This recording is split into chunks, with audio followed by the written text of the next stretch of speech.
Mungkin yang record bisa dari anak dia aja Bu, soalnya yang kelasnya kan nggak bisa full juga jamnya.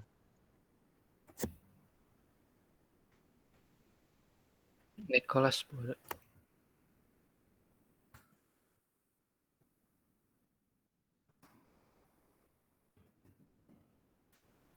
Ya, sudah ada yang ini? Yang apa namanya? Yang merekam? Udah, Bu. Nah ya, oke.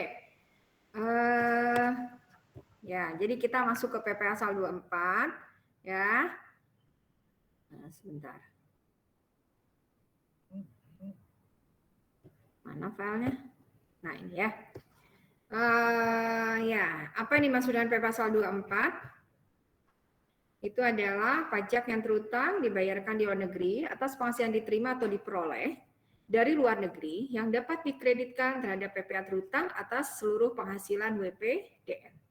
Jadi dari sini nggak ada siapa-siapa, saya buka aja maskernya. Ya.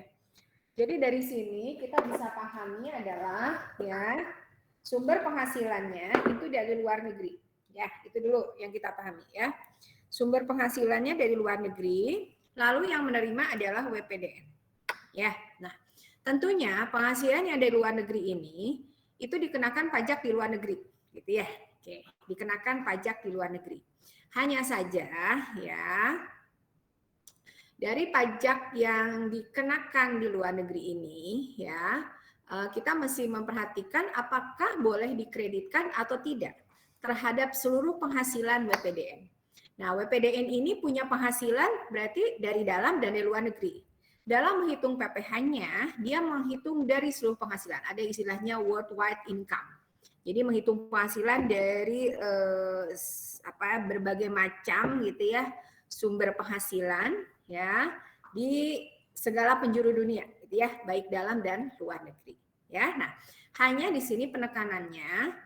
Kalau memang penghasilan tersebut sudah dikenakan pajak di luar negeri, ya sudah dikenakan pajak di luar negeri, nah PPh-nya ini boleh tidak dikreditkan? Ya, nah ya. Secara umum iya boleh, karena dari awal kita memahami prinsipnya apa? Prinsipnya bahwa kalau penghasilan tersebut digabungkan terhadap perhitungan PKP tahunan, maka dalam hal ini PPh yang dikenakan atas penghasilan tersebut yang digabungkan dengan PKP ya dalam perhitungan PKP itu boleh dikreditkan. Jadi prinsip dasarnya itu penghasilan digabungkan maka PPh-nya boleh dikreditkan. Kalau penghasilannya tidak digabungkan maka PPh-nya tidak dikreditkan. Contohnya Anda sudah mempelajari PPh final ya. PPh pasal 4 ayat 2. Penghasilan misalnya dari apa itu? Sewa bangunan.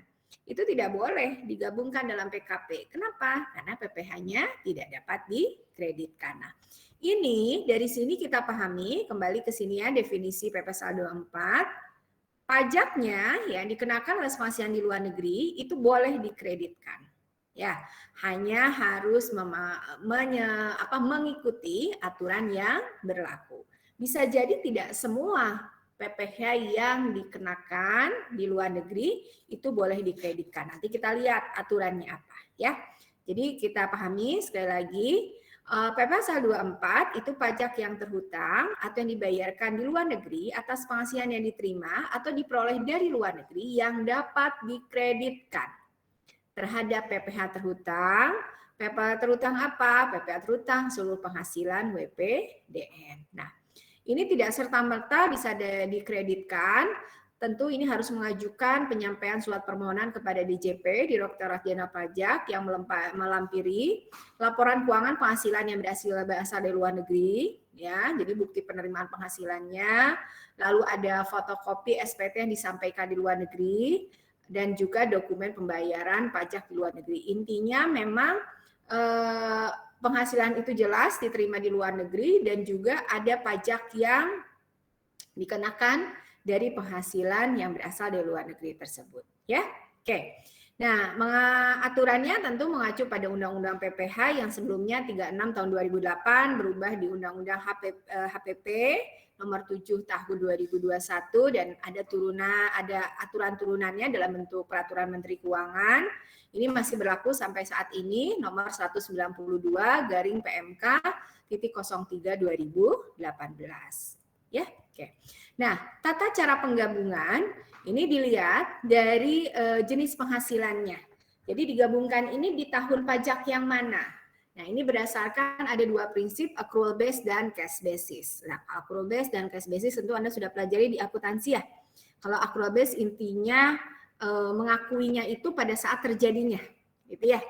Nggak masalah kasnya sudah diterima atau kasnya sudah dikeluarkan, gitu ya. Tapi kalau cash basis diakui jelas-jelas kalau memang kasnya sudah diterima atau dikeluarkan. Nah, sekarang dari sisi penghasilan bagaimana menggabungkan penghasilan dalam dan luar negeri.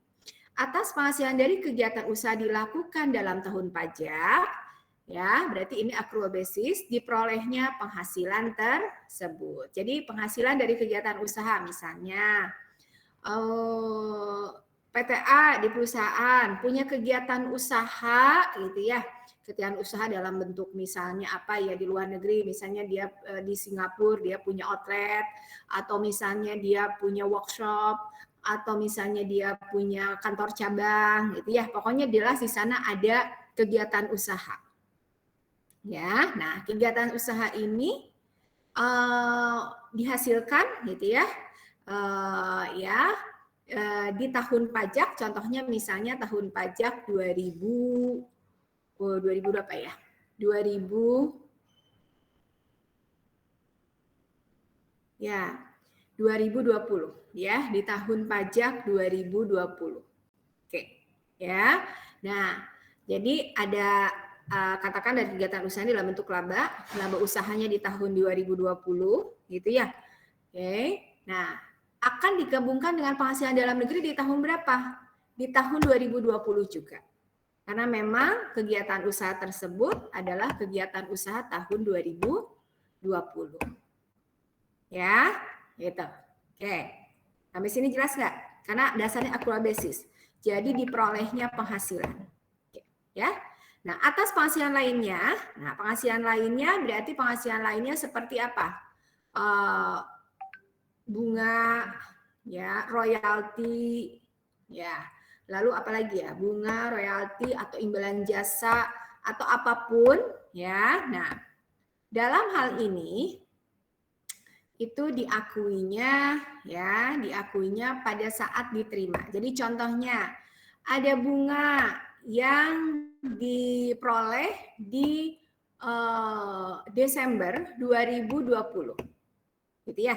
Tapi baru nanti ya diterimanya, jadi baru piutang lah, kita akui dulu piutang gitu ya. Jadi pendapatannya secara akuntansi memang pendapatan bunga ini diakuinya di Desember 2020 gitu ya. Ya, tapi dalam bentuk piutang. Nah, hanya ya baru benar-benar diterimanya nanti di Januari 2021. Maka dalam hal ini bagaimana penggabungan penghasilannya?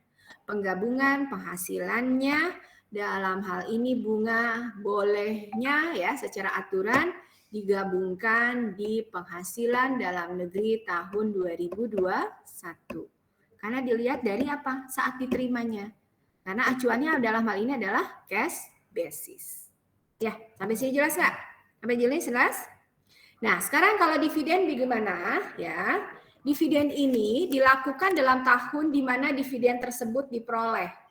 Gitu ya, diperoleh. Ini secara umum. Tapi memang ada ketentuan lainnya, itu dilihat dari nanti berasal dari kepemilikannya ya. Lihat dari tingkat kepemilikan. Jadi kalau tingkat kepemilikannya, kenapa ini delay ini?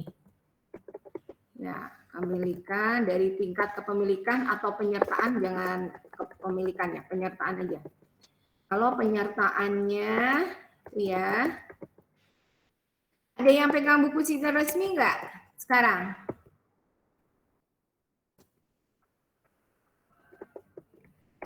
Ada nggak?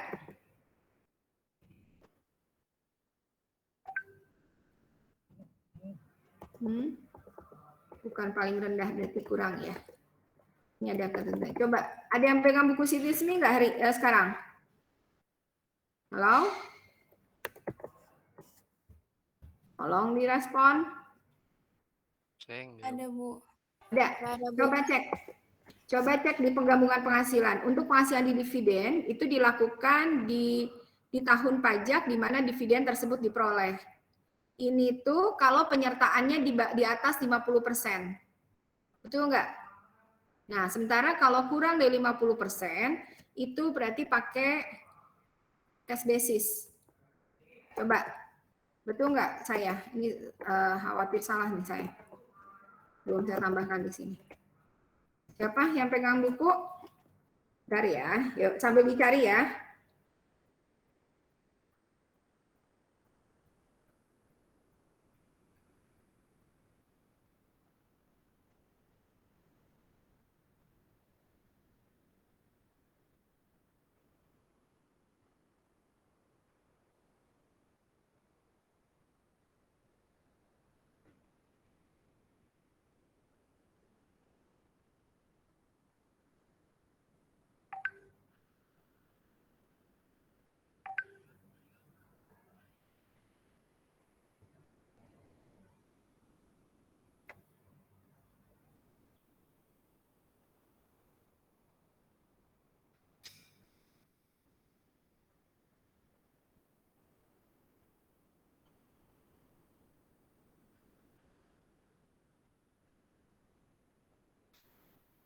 Ya, sudah ketemu? Siapa tadi yang respon?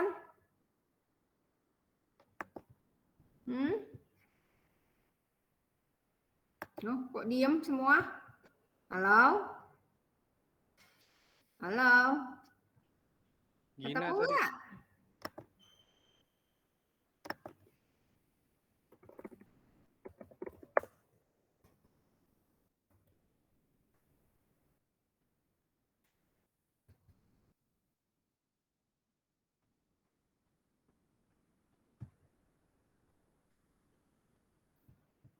Ya.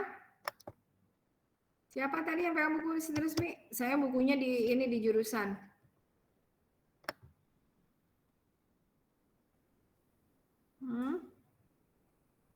Ya, diam semua. Kalau di buku sih tulisnya penghasilan berupa dividen diperoleh wajib pajak dalam negeri dari pernyataan modal sekurang-kurangnya 50% dari jumlah saham disetor atau secara bersama-sama dengan wajib pajak dalam negeri lainnya sekurang-kurangnya 50% dari jumlah saham disetor. Nah, lalu pada badan usaha di luar negeri yang sahamnya tidak diperdagangkan di bursa efek. Penggabungan penghasilan dilakukan dalam tahun pajak saat dividen tersebut diperoleh. Ya, saat diperoleh. Itu sekurang-kurangnya 50% ya, betul nggak? Iya, Bu. Berarti paling sedikit 50%, maka pengakuannya boleh saat diperoleh, betul kan? Jadi cash basis, kalau penyertaannya di atas 50%, nah berarti benar nih. Ya, benar ini saya. Nah, kalau tingkat penyertaannya ya, nah ini aja deh. Jadi dari sini, ini singkat aja ya. Jika tingkat penyertaannya kurang dari 50%, berarti boleh pakai cash basis. Kalau di atas 50%, berarti ini pakai apa? Di sini pakai accrual basis. Ya, ya. Betul, siapa tadi yang bacain? Gina, Bu. Hah? Gina, ya. Itu kan yang kita tadi pahami ya. Jadi kalau jadi gini ya, ini saya nggak tulis yang ini 50% ya. Jadi di peloreh itu kalau sekurang-kurangnya 50%. Jadi kepemilikan di atas 50% berarti pakai accrual basis. Tapi kalau kepemilikan atau penyertaannya gitu ya, kurang dari 50% boleh pakai cash basis. Jadi contohnya dia terima dividen gitu ya. Dividen dari perusahaan di luar negeri gitu ya, WPDN terima perusahaan luar negerinya mana lah, misalnya Jepang gitu ya. Nah, dia kepemilikannya 25%. Ya, dan dividen ini adalah dividen yang berasal dari laba usaha perusahaan di sana gitu ya. untuk tahun 2020, tapi baru diterimanya di 2021.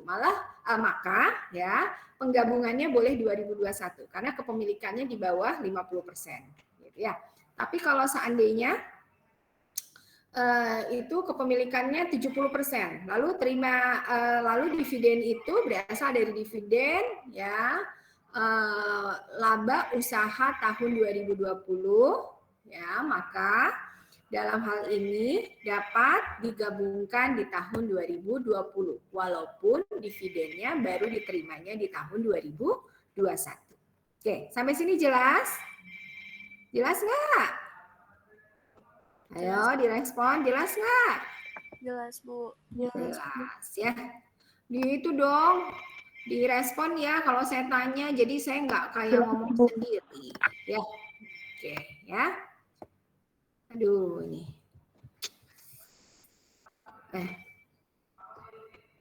Ya, lalu berikutnya. Maaf ya, saya terima telepon dulu. Halo.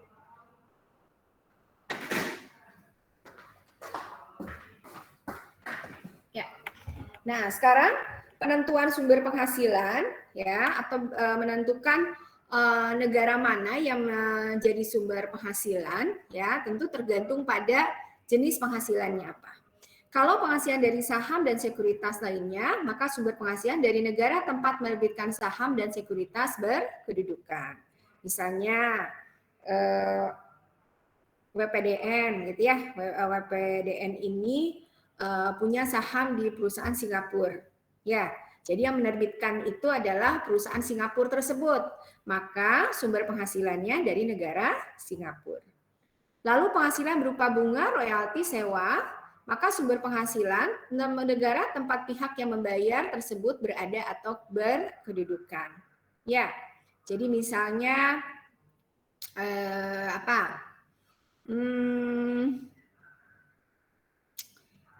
contohnya misalnya WPDN ini punya bangunan ya di Malaysia disewakan. Nah, berarti WPDN ini terima uang sewa nih dari Malaysia. Di mana bangunan tersebut, harta tersebut adanya di Malaysia. Berarti sumber penghasilannya berasal dari Malaysia.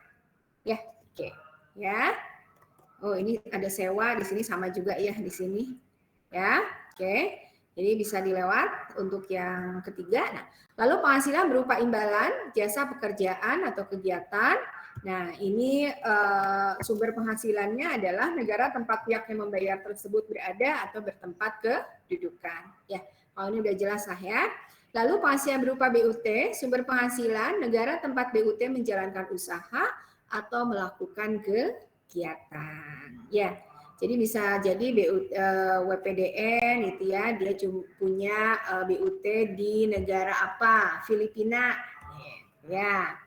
Lalu BUT ini melakukan kegiatan usaha nih di Filipina. Ya, WPDN itu akan mendapatkan penghasilan dari Filipina. Berarti sumbernya adalah dari negara Filipina. Ya, oke. Nah, sekarang kita pahami dari awal intinya bagaimana kita mengkreditkan PPh yang dikenakan di luar negeri. Ya. Maka kredit pajak luar negeri yang diperbolehkan adalah hanya atas WP yang langsung dikenakan atas penghasilan diterima oleh WP dari luar negeri yang langsung diterima. Ya, oke ya. Jadi kalau misalnya ada kondisi ada suatu hubungan istimewa gitu ya, maksudnya gini, hubungan istimewa ini yang terima penghasilan ini adalah anak perusahaannya, maka induk perusahaannya tidak boleh menganggap itu adalah pajak penghasilan gitu ya atas penghasilan diperoleh di luar negeri yang pada akhirnya boleh dikreditkan, nggak boleh. Jadi yang boleh mengkreditkan adalah anak perusahaan tersebut yang memang jelas-jelas mendapatkan penghasilan dari luar negeri. Ya, menganut metode pengkreditan terbatas atau ordinary credit method. Jadi maksudnya ya ilustrasi sederhananya gini, misalnya Anda terima penghasilan dari Malaysia 1M. Anda nggak bisa kreditkan sebesar misalnya dari 1M itu di luar negeri dikenakan pajak 20%. Jadi 200 juta. Anda nggak bisa kreditkan 200 jutanya. gitu ya. Atau bukan tidak bisa, belum tentu. Nah, bisa ya gitu ya. Belum tentu bisa mengkreditkan semuanya sebesar 200 juta. Kenapa? Karena ada batasan-batasannya. Ya, batasan itulah yang nanti kita pastikan untuk menentukan berapa jumlah yang bisa dikreditkan. Ya, jadi ulangi lagi ya. Misalnya kita mendapatkan penghasilan sebesar 1M, lalu di luar negeri kenakan pajak 20%, jadi ketemulah angka 200 juta gitu. Nah, yang 200 juta ini belum tentu bisa dikreditkan semuanya. Tapi kita pahami itu bisa dikreditkan, ya. Nah, ada tahapan-tahapan lah kita boleh pahami ya, itu bahwa dalam menghitung PPh-nya ini yang dapat dikreditkan, kita satu harus tahu dulu PPh terutang luar negeri. Tadi contohnya kena 20% dari nilai penghasilannya. Ya, berarti yang 200 juta itulah ya. Jadi PPN terutang di luar negeri. Lalu yang kedua, mungkin bagusnya kecek dulu nih ya. PPh terutang untuk seluruh penghasilan. Jadi Anda hitung menggabungkan seluruh penghasilan dalam dan luar negeri. Ya. Jadi tadi penghasilan luar negerinya 1M ditambah dengan penghasilan dalam negerinya 40M. Nah, jadi total 41M. Nah, 41M itu kita hitung berapa PPh terutang. Nah, itu menggabungkan. Yang B adalah PPh dihitung berdasarkan perbandingan antara penghasilan luar negeri dengan seluruh penghasilan yang dikalikan dengan PPh terutang atas seluruh penghasilan. Jadi maksudnya Anda menghitung bagian proporsional dari PPh terhutang seluruh penghasilan, mana yang bagian penghasilan luar negerinya saja. Ya, gitu. Nah, inilah yang nanti kita sebut dengan batas maksimum pengkreditan. Biasanya B ini menjadi batas maksimum pengkreditan. Ya, oke.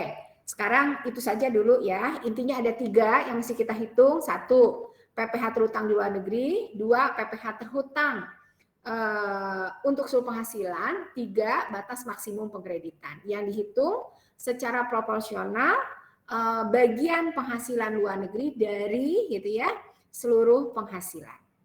Ya. Oke. Nah, nanti kita lihat contohnya ya. Itu ini penjelasannya saja dulu untuk ini. Nah, sekarang intinya penghasilan luar negeri itu yang mana sih yang boleh digabungkan dengan penghasilan dalam negeri? Intinya semua penghasilan luar negeri boleh digabungkan dengan penghasilan dalam negeri.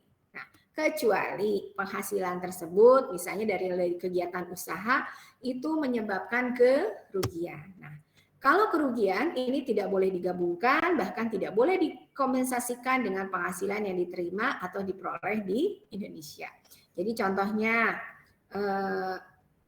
WPDN gitu ya, WPDN di Indonesia dia punya kegiatan usaha di mana, misalnya di mana di Jepang, gitu ya. Nah, dalam suatu tahun dia memperoleh laba.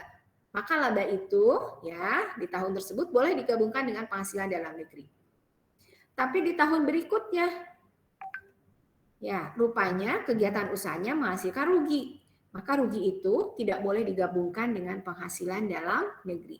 Jadi intinya semua penghasilan di luar negeri boleh digabungkan kecuali rugi. Ya.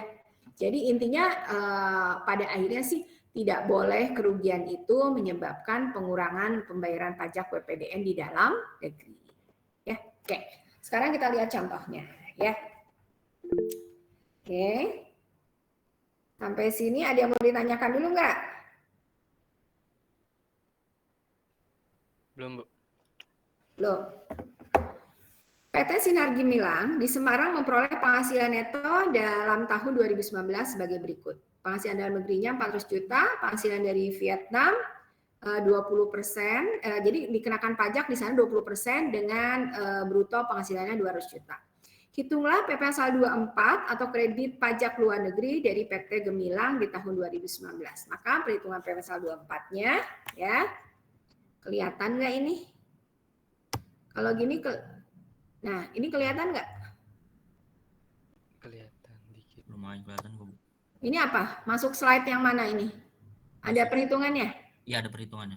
Ya. Ya, oke. Jadi 1, kita mulai dari menghitung total PKP. Penghasilan dalam negeri 400 juta ditambah dengan penghasilan Vietnam sebesar 200 juta. Ini biasanya sih mengacu pada penghasilan netonya ya.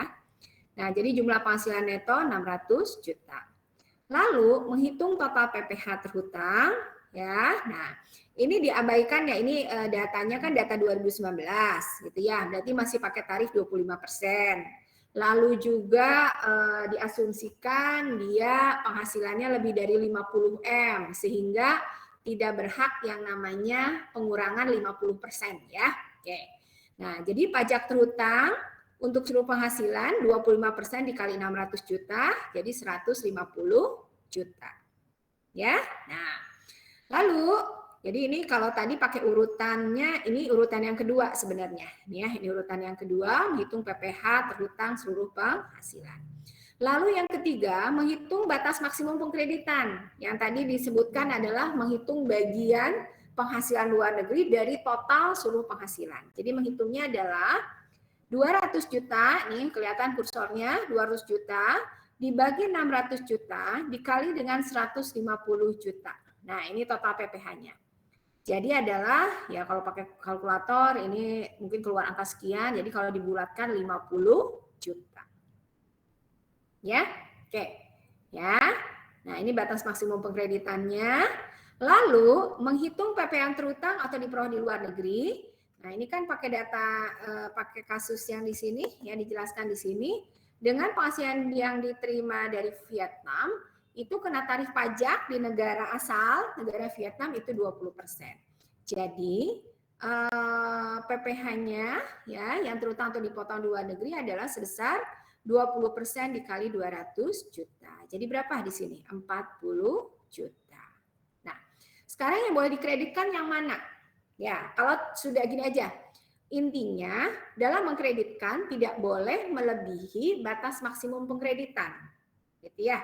Selama memang PPh terhutang di luar negerinya itu sudah melebihi batas maksimum pengkreditan, gitu. Nah, kalau di sini lihat PPh yang terhutang di luar negerinya atau yang dipotong di luar negeri itu masih lebih rendah kan? Nah, berarti Anda hanya berhak kreditkan sebesar 40 juta. Ya, walaupun batas maksimumnya itu yang mau dikreditkan 50 juta. Jadi intinya apa sebetulnya kalau Anda sudah paham konsepnya, ya mau nggak mau Anda mempelajarinya dengan mengingat aja deh. Pilih nilai yang terendah. Nah, jadi dari 3 ini pilih nilai yang terendah. Yang paling rendah yang mana? Yang 40 juta. Maka 40 juta inilah yang boleh dikreditkan. Ya, jelas sampai sini? Jelas. Ya, ayo jelas nggak? Jelas. Oke. Hah? Apa? Jelas, Bu. Oh, jelas ya. Oke. Ya, aduh mohon maaf ya kalau ngomongnya cepet-cepet. Ini udah ada yang nunggu lagi di bawah di BPKP ya. Tadi saya minta izin dulu buat ini. Nanti kapan lagi ya saya masuk ya. Oke, PT Selera Rakyat berkedudukan di Indonesia memperoleh penghasilan neto dalam tahun 2019 sebagai berikut ya. Di Belanda dia memperoleh laba usaha sebesar 600 juta, lalu di dalam negeri menderita kerugian. Ya, hitunglah P pasal 24 atau kredit luar negeri dari PT Selera di tahun 2019. Nah, kalau seperti ini gimana? Tadi kan kita pahami penghasilan luar negeri itu seluruhnya bisa digabungkan dengan penghasilan dalam negeri ya. Selama itu bukan rugi dari luar negeri ya. Nah, tapi kalau di dalam negeri gimana? Kalau di dalam negeri itu tetap bisa digabungkan walaupun rugi. Ya, nanti hanya kita mesti memperhatikan seperti ini. Kita lihat ya. Nah, ini mesti diperbesar nih. Kecil buat saya nih. Ya. Penghasilan dari Belanda 600 juta, penghasilan dari dalam negeri 200 juta. Jadi jumlah penghasilan netonya 400 juta. Ya. Nah, ketemulah di sini PPh terhutangnya sebesar berapa? 25% dikali 400 juta, 100 juta. Lalu berikutnya menghitung batas maksimum pengkreditan. Nah, 600 dibagi 400 ya, karena kan rugi dalam negeri ya. Jadi jumlah penghasilan netonya jadi lebih kecil dikali 100 juta. Sehingga 150 juta. Sementara di luar negeri, di Belanda, dia dipotong PPh berapa? 30% dikali 600 juta. Jadi berapa? 180 juta. Ya. Nah, dalam hal ini milih yang mana? Nah, dalam hal ini tetap harus milih yang terendah. Yang terendah itu adalah PPh terhutang. Ya, sebesar berapa? 100 juta. Jadi yang boleh dikreditkan itu adalah 100 juta. Jumlah ini diperoleh dengan membandingkan perhitungan PPh masukan yang mau dikreditkan dan PPh yang terhutang atau dibayar di luar negeri, lalu kemudian pilih jumlah yang terendah. Ya, kenapa nggak boleh mengkreditkan yang 150 juta? Karena jangan sampai pada saat pengkreditan tersebut, ya, nanti kan dikreditkannya terhadap total PPh 100 juta ya, jangan menyebabkan adanya lebih bayar, gitu ya. Sehingga ya kalau memang mau dikreditkan dari PPh yang dikenakan di luar negeri, gitu ya, nah itu adalah setidak-tidaknya hanya menghasilkan nihil, ya. Jadi kan di sini Anda pahami, PPh terhutangnya 100 juta, gitu kan? PPh terhutangnya 100 juta, kurangi dengan PPh 24 dikreditkan 100 juta, jadi nanti nihil, ya. Sekali lagi, tidak boleh menyebabkan lebih bayar. Oke, sampai sini jelas? Jelas? Jelas ya. Oke. Berikutnya, contoh yang ketiga. PT Selaras Abadi pada tahun 2019 memperoleh penghasilan neto sebagai berikut. Di Thailand memperoleh penghasilan berupa laba usaha sebesar 300 juta, tarif pajak yang berlaku 40%. Bu, maaf slide-nya belum keganti. Iya. Dia nggak bisa tuh kalau lagi di slideshow ini. Nah, kalau sekarang gimana? Udah. Sudah, Bu. Ya. Oke. Jadi di Thailand dia punya penghasilan laba usaha 300 juta, tarif pajak berlaku di sana 40%. Lalu di Jerman dia dapat rugi tuh ya 500 juta, lalu tarif pajak 25% kalau memang memperoleh penghasilan di sana ya laba. Lalu dalam negeri memperoleh laba usaha sebesar 500 juta. Nah, hitung PPh pasal 24 ya atau kredit pajak luar negeri dari PT Selaras Abadi di tahun 2019. Nah, sekarang pertanyaannya, apakah semua penghasilan luar negeri ini digabungkan? Yuk, dijawab. Digabungkan tidak?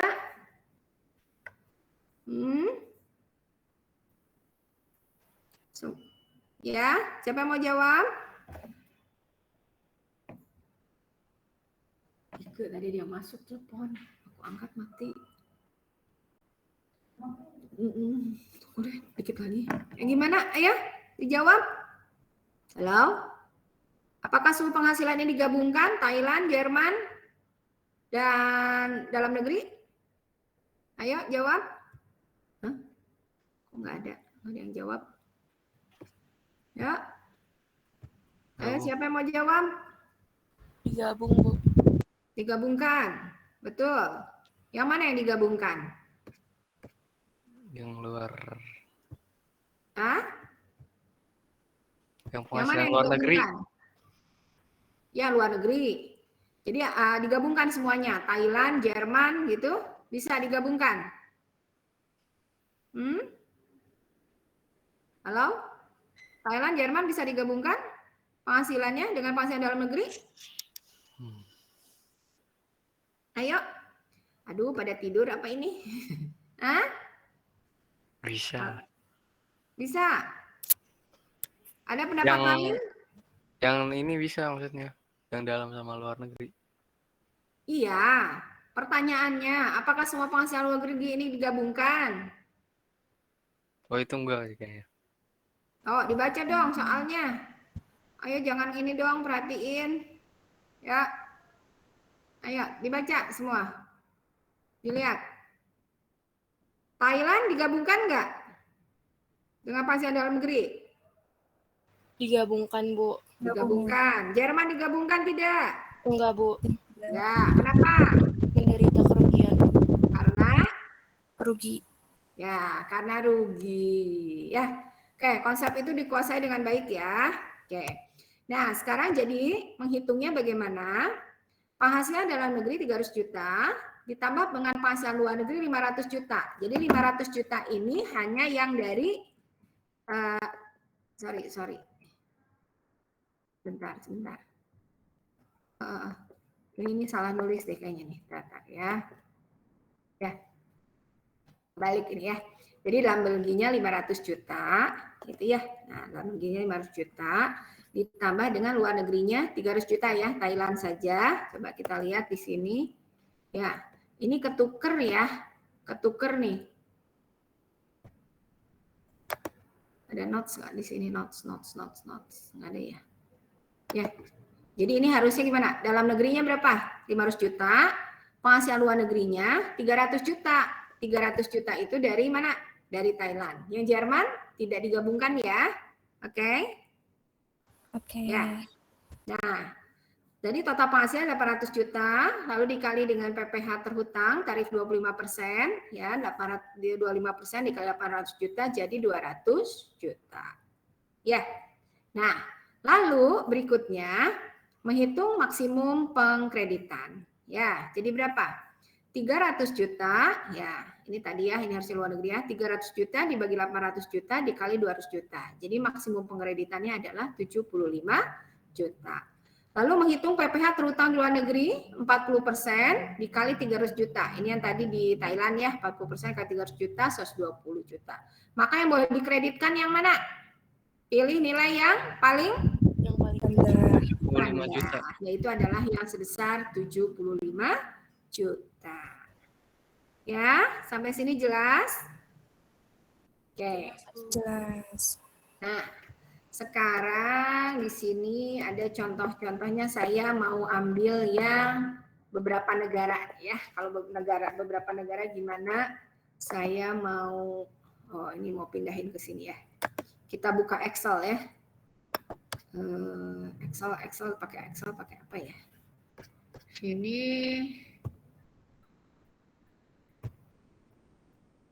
Excel di mana ya? Spreadsheet. Oh, nggak mau. Oh, berarti ini harus mana ya? Kita pakai Excel.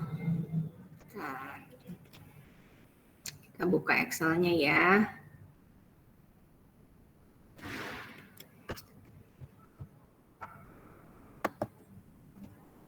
Oh, ini. Oh ya, ini. Saya buka dulu ini ya. Ini.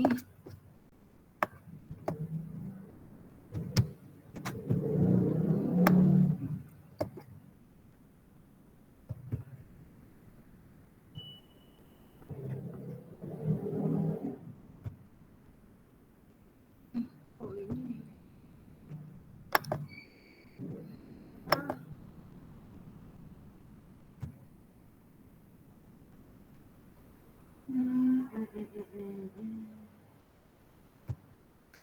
Aja Excel.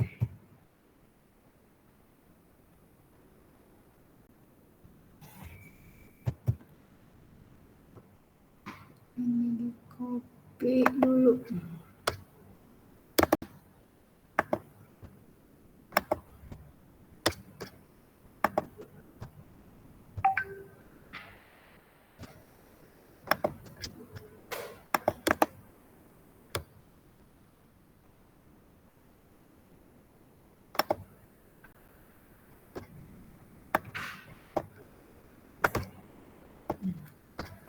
Terus, bentar, saya pindahin dulu. Ada yang dipindahin ke Excel.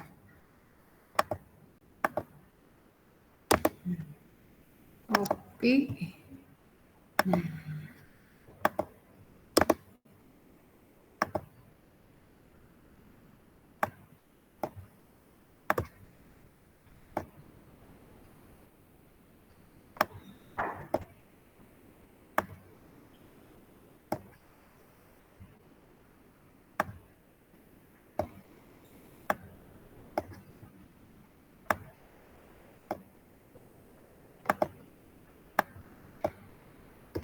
Oh, ininya ini.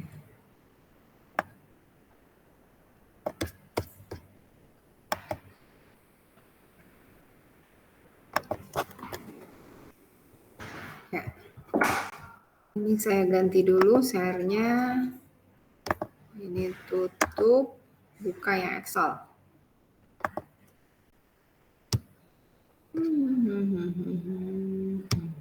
Ya. Oke, kalau ini udah terlihat Excel, tampilannya Excel sekarang. Terlihat, Bu. Ya. Jadi kita lihat soalnya. PT Betamax di Jakarta selama tahun 2019 menerima atau memperoleh penghasilan dari dalam negeri dan luar negeri. Ada penghasilan neto dari usaha di Jakarta 3,15 M, gitu ya. Lalu ada cabang Betamax di Thailand rugi 1,5 M. Lalu cabang Betamax di Singapura memperoleh keuntungan 3,15, di mana di sana kena tarif pajak 30%. Lalu dividen penyertaan saham 10% di Inggris 2.250, yaitu dividen tahun 2018 yang diterima di 10 Agustus 2019. Jadi ini tentunya bisa digabungkan saat diterima ya, saat diterima di tahun 2019. Lalu penghasilan royalti dari New Zealand atas penggunaan merek Betamax 450 juta dengan tarif 25%. Hitunglah besarnya PKP PT Betamax tahun 2019, hitunglah PPh terutang untuk seluruh penghasilan, lalu hitunglah pajak yang telah dipotong di luar negeri untuk masing-masing negara, dan hitunglah PPh pasal 24 yang dapat dikreditkan dengan PPh terutang. Ya. Jadi prinsipnya tadi sama ya, bahwa Anda harus tahu dulu PPh terutang dari seluruh penghasilan, lalu Anda juga harus menghitung batas maksimum pengkreditannya, gitu ya. Dan terakhir, Anda pun harus tahu PPh terutang yang dipotong di luar negeri. Hanya yang mesti diperhatikan adalah karena ini lebih dari satu negara, berarti Anda harus menghitung per masing-masing negara. Ya, oke. Ya, jadi kita mulai dulu dari apa? Menghitung apa yang diminta? Besarnya PKP PT Betamax. Ya, dimulai dari penghasilan dalam negeri. Yuk. Penghasilan dalam negeri siapa berapa? Ya. Dalam negeri dari Jakarta miliar. Berarti ya 3 miliar 150 juta. Tentu ini adalah sudah penghasilan neto ya. Nah, asumsikan penghasilan brutonya itu adalah yang sudah melebihi 50 M ya. Jadi tidak ada pengurangan 50%. Lalu penghasilan luar negeri. Ya, dari luar negeri. Oke, dari mana saja yang boleh digabungkan? Singapura. Ya, Singapura, lalu Inggris, lalu New Zealand.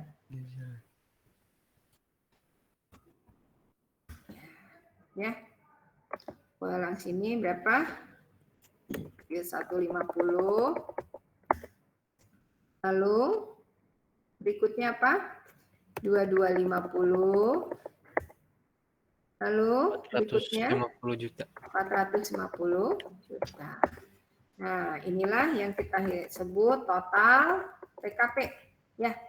Untuk seluruh penghasilan ya, seluruh penghasilan.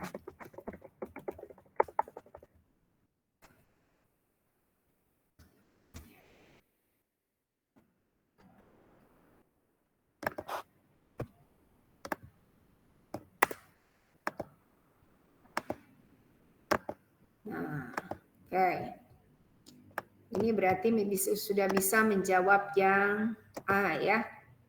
Nah, yang A. Nah, sekarang yang B diminta apa? PPh terhutang seluruh penghasilan.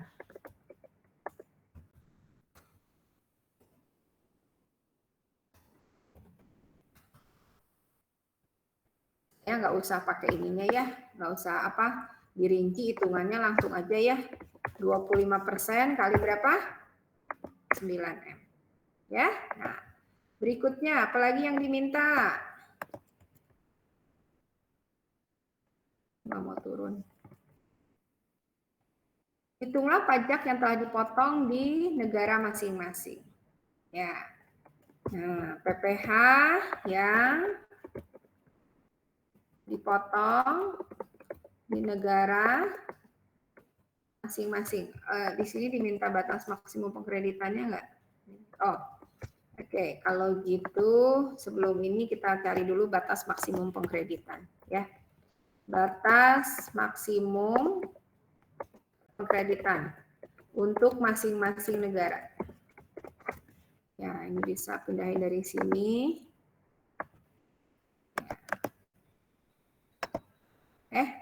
Kok copy-copy lagi ya? Ctrl C, Ctrl V. Nah, berarti menghitungnya 3150 untuk Singapura dibagi dengan 9 juta dikali dengan PPh terutang. Nah, ya. Oke, ini dibagi dengan 9 juta dikali dengan ini. Ya. Ini 450 dibagi ini. Dikali dengan ya. Nah, ini adalah batas maksimum pengkreditan dari masing-masing negara. Ya. Oke. Nah, lalu berikutnya adalah mencari apa? PPh dipotong di luar negeri. Tentu ini juga harus dihitung per masing-masing negara. Negeri. Oke. Ini. Oke. Nah, hitungnya dari mana? Boleh ke sini. Tarifnya berapa? Singapura dikali dengan 30%. Inggris, berapa tarifnya?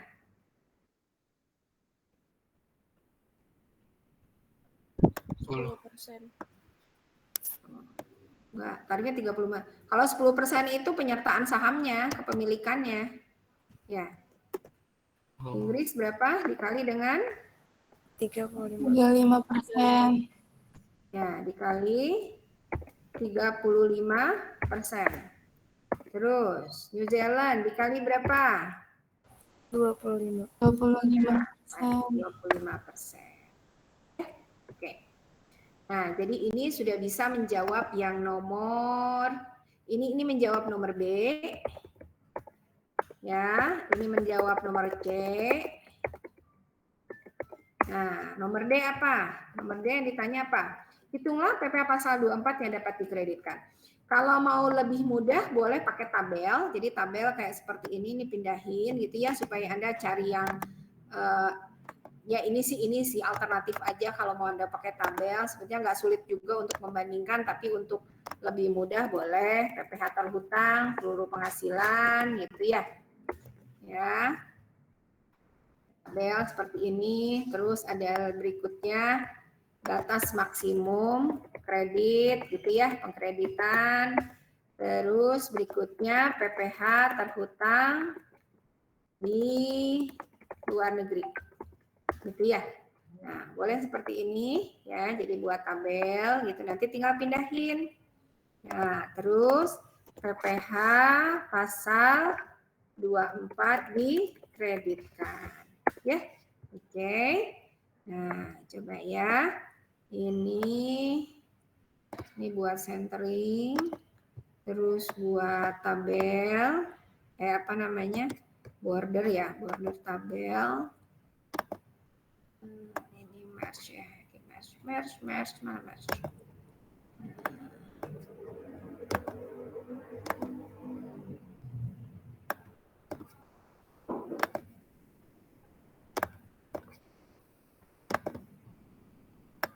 Nah, ini boleh dipakai judul apa?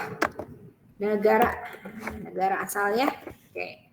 PPh terhutang tentu sama ini kan. Nih. Ya, ini.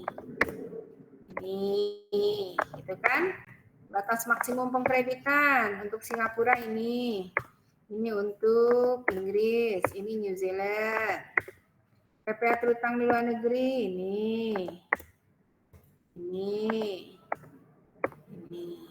Ya, oke. Pilih nilai yang terendah. Yang terendah mana? Nah, boleh ini diwarnain. Ya, ini diwarnain gini. Ini yang terendah juga ini. Ya. Ini hutang luar negeri sama nih ya. Ini mah ini nih. Oke, ya boleh. Ya. Jadi, ini yang dikreditkan. Ini dikreditkan. Nah, ya. Jadi total PPh pasal 24 yang dapat dikreditkan adalah sekian. Ya, oke. Nah, pakai warna apa? Gitu ya. Jadi ini sudah menjawab yang nomor apa? Nomor D. Ya, nomor D. Sehingga nanti kalau misalnya dihitung kurang atau lebih bayar bagaimana? Nah, ini bisa aja gini nih, PP terutang turunin ke bawah gitu kan. Ya, kalau ada kredit pajak lainnya dikreditkan ya. Ini nggak usah pakai ini ya, nggak usah pakai apa namanya. Ya, kalau apa? Kalau ada PPh kredit yang dapat dikreditkan misalnya 22, 23, ya boleh kreditkan Anda ya sama Anda ya. Nah, kalau di kasus ini kan kredit pajaknya hanya PPh apa? PPh pasal 24 gitu ya. Nah, jadi sekian nih kurangkan ke sini. Ini nah, ini minus gitu ya. Boleh seperti itu. Maka, nah, selisihnya apa ini? Selisihnya apa? Ya. Selisihnya PPh. Ya, jawab. PPh apa nih selisihnya? Kurang bayar. Nah, kurang bayar. Jelas sampai sini? Ada yang mau tanyakan dulu?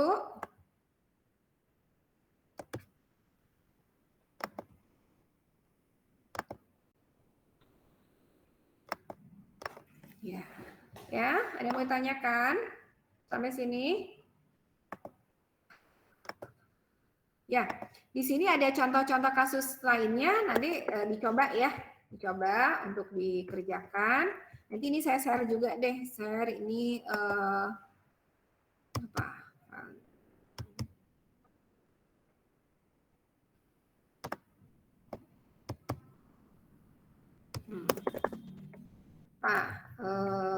Contoh soal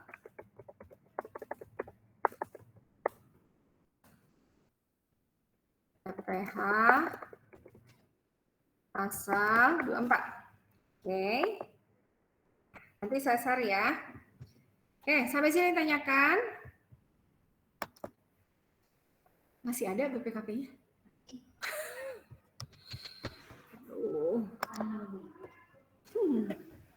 Ya, gimana? Ada yang mau ditanyakan? Ini kelas, ini tinggal kelas, oh Kelas masih D ada dong. kelas C, masih ada kelas C. Kelas C udah keluar. Ada yang udah keluar ya. Kelas D masih ya. Oke. Ya. Jadi apa namanya? Tolong di rekamannya tolong share ke saya ya. Bisa ya? Oke, siapa yang rekam di sini? Davi bukan? Nicholas. Hah? Nicholas.